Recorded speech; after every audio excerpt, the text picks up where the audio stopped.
Pipila ka mga residente sa Cabanglasan, Bukidnon ang nabulabog human ang sunod-sunod nga buto sa armas o gituhang airstrike sa ilang lugar. Ang detalye sa report ni James Paulo Yap. Kita suga kay Taliwala sa kangit-ngit sa palibot, nabulabog ang mga residente sa poblasyon Cabanglasan, Bukidnon. Diyang sunod-sunod kuno nga buto ang ilang nadungog. Inubanan pa sa tingog sa eroplano nga naglibot-libot sa kawanangan sa lugar.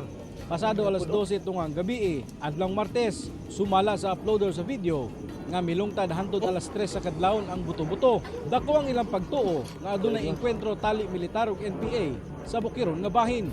Sa statement nga gipagula ni 4th Infantry Division spokesperson Lieutenant Colonel Francisco Garello Jr., wala niini gikumpirma ang engkwentro. Apan gibutyag niya nga adunay focus military operations ang 403rd Infantry Brigade nga nakabase sa Malaybalay, Bukidnon nga gisuportahan og air asset gikan sa Philippine Air Force. Dugang niini ang pag-anunsyo sa Philippine Air Force nga adunay usa ka fighter jet gikan Cebu City Mactan Airport ang nawala samtang nagpahigayon og night tactical flight operations kaganilang alas 12 sa kadlawon.